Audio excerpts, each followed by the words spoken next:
Hello, everybody. You are listening to the sixth episode of Bounce Back with Nima Mankar. Today, we have with us a very charming young lady, Devika Nadik. The best way to describe her would be to say that she is a beauty with brains. She is truly an educator of high eminence. Devika Nadik has paved a way to success through her talent and sheer hard work. With an MA in English Literature and a B.Ed from Mumbai University, she took the confident steps towards education, being a principal and a director of a large school in Pune. She effectively developed and designed courses that led to the training of teachers and principals across the country. Today, she is a co-founder of Shikshangan Education Initiatives Pune. Along with Mr. Vijay Gupta, she conducts workshops for school leaders that enhance pedagogical skills for excellent performance. And I must tell you all this. The coaching camps held in the beautiful surrounding of the Sahyadri Hill range of Western Ghats is a much looked forward to training by all academic leaders across the country for the excellence and betterment of their institutions. Hello and a big welcome to you, Devika. We are so happy to have you with us today. Thank you, Nima, for giving me this opportunity. And I too am very happy to be on your podcast. We would like to start where it all started, your childhood, your family, and your education. Yeah, great to start at the beginnings. I was born and brought up on the banks of Narbada, like I like to say, in a very quiet but a very culturally rich town called Jabalpur, in a family of famous doctors who ran everything for human healing, from dispensaries to hospitals, which are still there. Ours was a joint family as we were growing up, full of love and laughter for the children at least. Adults those days kept the children well shielded from the tensions and discomfort which I am sure they are bound to have felt in their lives. I think I had a rebellious childhood. Looking back, I think that could have been because I was the third daughter born to a mother who had the pressure of producing a son. Those were the days when parents sent children to school with a neighbor who might be taking her child along. Admissions were no big tension. It was just getting done. One remarkable incident that both my brother and I were admitted to the same class 1. This is quite unforgettable. No one very bothered about the ages. And once the teachers realized that I was older, I was given what is called then a double promotion. Can you imagine? A practice that has been now abolished. In fact, this was our school, Nima, where I was given a double promotion. In fact, another ease that was then a choice of giving more exams than the one that you were preparing for. Today's students don't want to give even one exam. There is such a hullabaloo about the 10th standard exam, And we wrote them so easily because I remember I wrote my ISC Cambridge in December. It was a Jan to December year in Christchurch Girls' School where two of us studied together. And since there was 6 months or 4 months more before the Madhya Pradesh State Board exam, well, we wrote that as well. Can you imagine? This beauty of choice is also now abolished, with the world moving more and more into silos, the way we look at it. Another worthy of note aspect of growing up is that while we were learning the 3 R's in a Protestant school, all of us together, I was also being groomed in all the Hindu customs at home, including the readings from the Bhagavad Gita. I think we were living in fortunate times. We were being allowed a lot of freedom of thought and expression with a mixture of the best of Indian values as well as rational Western thought. Satyanarayan pujas done on full moons were juxtaposed beautifully with the learning of rock and roll, foxtrot, cha-cha-cha. I can still jive, can't you? Nima, I'm sure we did that. In the Narbada Club, which was the happening place in town then. And there seemed to be no conflict of any kind. I then decided to graduate with the creative arts. opting for philosophy, music, and literature. By the way, no one came along for college admissions. No one suggested which subject you should take. It was all left to us. And in due course, I became an accomplished player of the sitar. Fortunate to have tutors coming from nearby town of Mayer, the home base of many stalwarts of Indian classical music you might know.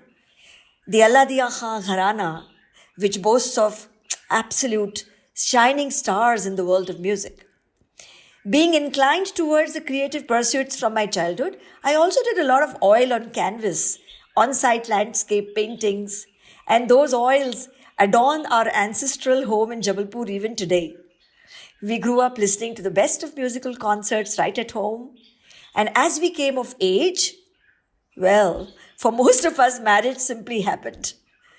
Nobody really gave you a choice of not marrying. Somebody just started a murmur when girls were in the final year of graduation, and it just happened. Lo and behold. So I was dutifully married on time to a groom who had, hold your breath, a 4-figure salary. What is that today? It's laughable, right? A 4-figure salary, the ambition of simple Maharashtrian parents of mine, who had no dearth of money really themselves, but still looked for a highly educated and in employment, in service kind of boy. Again, those days in the 70s, though you were highly educated for our times, you had a child before you could say Jock Rabrinson. And that was fine. I was absolutely at no regrets for this because I had no burning ambition of any kind in my belly those days to make a professional career or whatever skills I was adept at. However, life changes its course, and a few years down the line, I began to get restless, being just babysitting, nappy changing, bottle washing, etc., etc. And I think, looking back, the best decision I made was enrolling for a full-time Bachelor of Education program in Bombay University. Bombay then. This was purely in the interest of the liberty of thought and respect to all the education and the freedom I had been brought up in, and really not for any financial compulsions at that time. Well, it was a fight to get an admission to the prestigious Mumbai College of Education, which was turning up its haughty nose at my humble Madhya Pradesh degrees. But, I cracked all those exams. Not to try to be on top, but just to prove how sound the education of our childhood and our youth was, Nima. And I feel good about that. This was one moment of a starting point of a journey without an end, as I like to call it. The journey that started as a young teacher, teaching primary classes in a very high-profile school, catering to the children of celebrities, of film stars, and it was situated on Pali Hill in Bandra in Mumbai. It took less than a decade of traveling on that journey to arrive at the destination of leading a high-profile school in Pune as a school principal and then later progressing to becoming an academic director there, overseeing all the branches. Would you like to share your significant milestones of your professional journey and growth? Well, ironically, I think my big break in professional life, it didn't come to some stroke of luck. It came because of a difference in view with an iconic school principal of a very prestigious school in Pune city where I now live and where I was teaching English literature to ICSE students.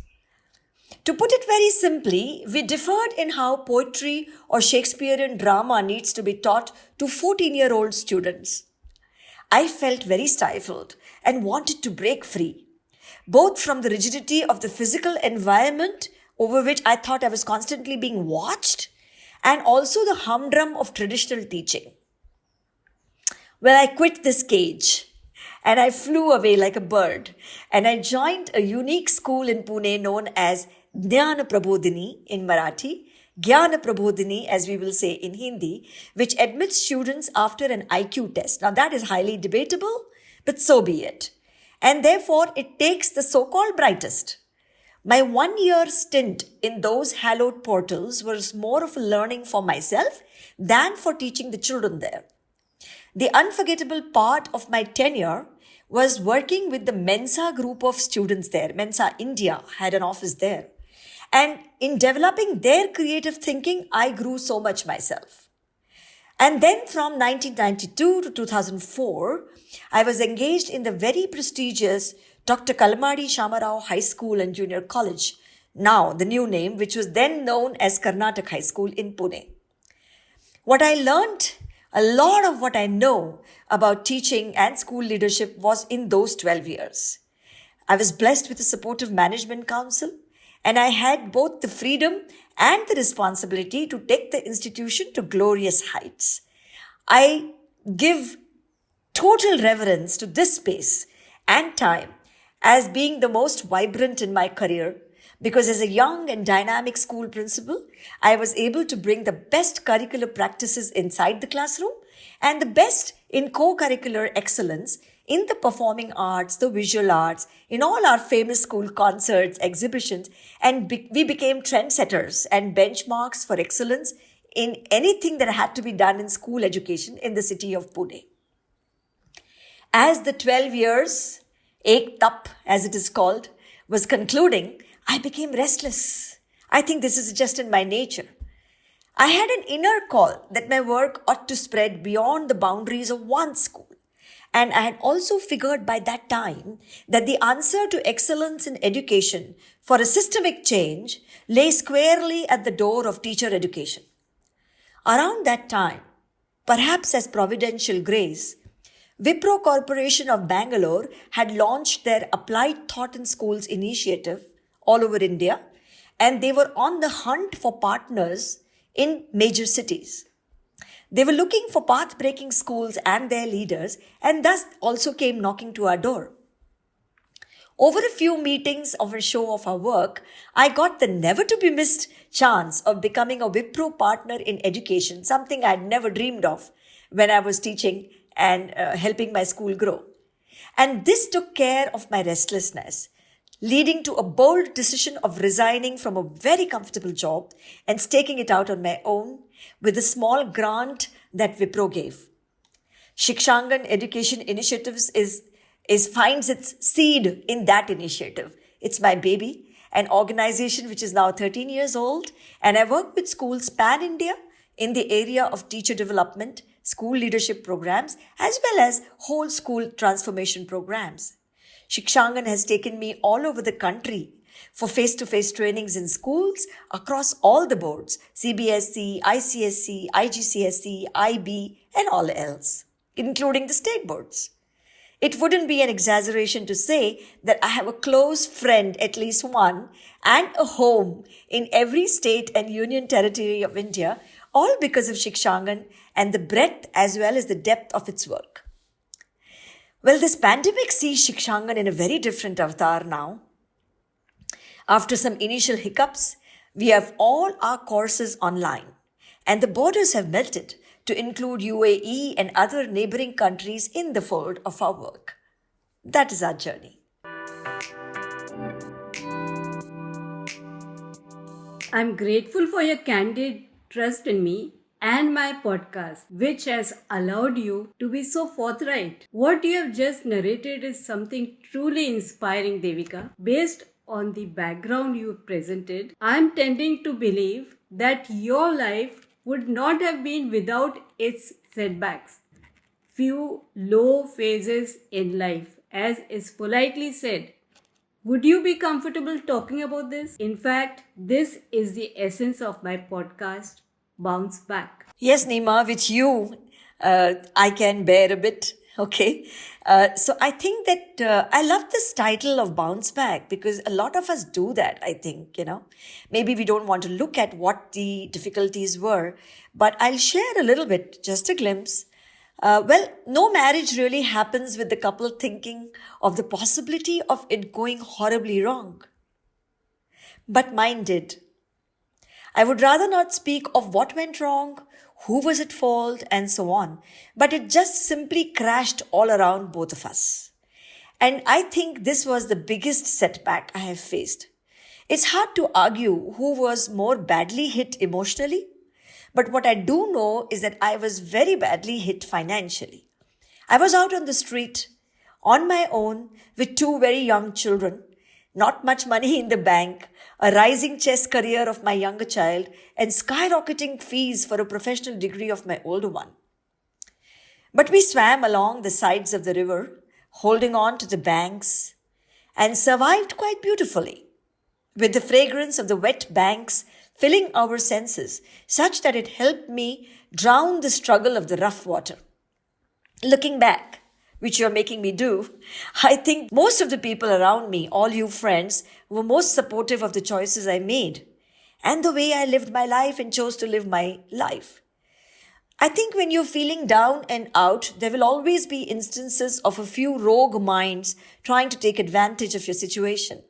And those years have memories of several such episodes as well, even from those you considered your friends once. I guess it's life's way of teaching you to be less trusting, although that's not such a good thing to do, but well.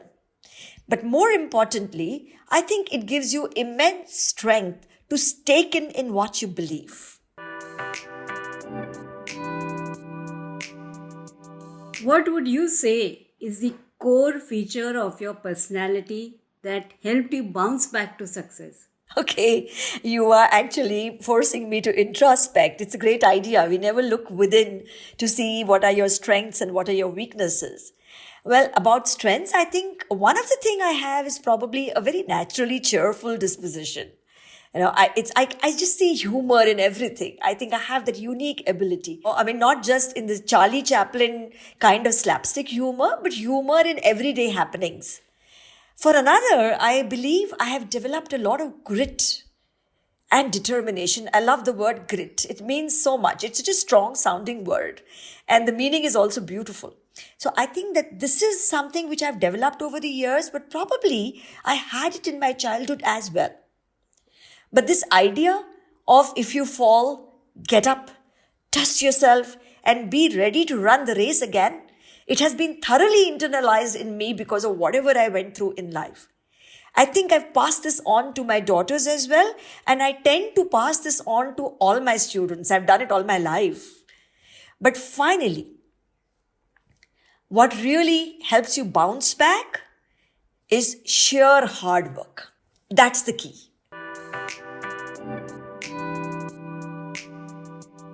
Humor releases endorphins in our brain, puts a song on our lips, and a spring in our step.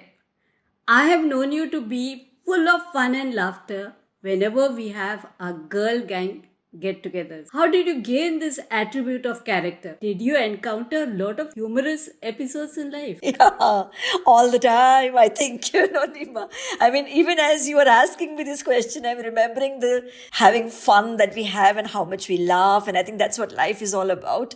And I've said this earlier, I think I'm born with a sense of humor. But to be fair to everything else in life, I was also surrounded by family and friends like you and others who would just crack up at the slightest hint of the ludicrous in life. And I guess this was tremendously infectious. Even now, when we meet, it's time well spent in laughter and mirth. I'm using a very old English word, mirth, Nima, because I think you and I will understand that being teachers of English. I don't know whether it's used anymore. I have close friends who light up all words with humor. The vocabulary is full of humor. There is always a language twist. Just to give you an example, I was asking someone last evening, how was your weekend? And he said, the weekend? Oh my God, it's left me weekend. So the pun on the word week, it's happening all the time. Or take the example of this interview we are doing today, Nima. Another friend asked me, listen, do you have an interval in the interview? I need to speak with you. So I think that we're just laughing life away because you know what we have learned? And this is something we learned, I think, in our beautiful town, Jabalpur, growing up next to the river Narbada. Take life lightly. Fly away if you want as a bird. And that's what makes it fun.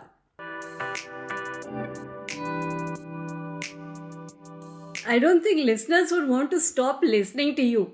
But time is flying away on supersonic wings. What would be the one or two bits of insights you might wish to share with listeners who might be trying to bounce back to work after months of lockdown? Yeah, that's a great question because I think the world is in the grip of this pandemic and is getting all of us down, particularly in the way we are thinking, the way we are feeling. You're hearing so much about loss of jobs, loss of the verve, so to say. But I believe that the pandemic has been also a blessing in more ways than one. It all depends on your personal outlook on life. I'm not dismissing the difficulties that some people might be really going through. We all went through that. I too went through a short phase of now what do I do?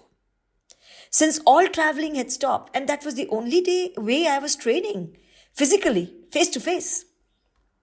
But this past year has been so invigorating in terms of learning new skills. I am amazed at my own self.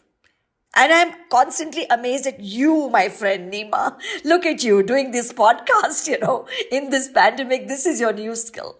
The skills I had in March 2020 are so obsolete in just 1 year. But what I have learned in the past 10 months, it will take me a long way. It will take all of us a long way. Digital learning and tools have been fairly well mastered now, I think. And my message for everyone who might be listening is to never to stop learning. Brain research, I deal a lot with the cognitive brain because I'm an educator. I'm not a neurophysician, but I'm an educator and I need to know about how human beings learn. And the research tells us that learning a new skill each year will keep our neural networks firing all the time. Hopefully, also keeping dementia at bay as well as we embrace age. The world we knew before the lockdown has already changed. So what? The love is intact of our families, of our friends, and more importantly, the love we have for our work. That will keep us going. Thank you so much, Devika, for bringing so much of color and variety to our conversation today. It was inspiring to say the least. Nima, I am the one who should be grateful to you because you allowed me to delve deep into my memory crevices, relive the good moments of the past. We don't often think of our childhood. And also relive some moments of our youth the two of us spent together. Grateful. Thank you once again. So, dear listeners, if you enjoyed this episode, then please do tune again the 3rd of next month for another inspiring talk on Bounce Back with Nima Mankar. Thank you.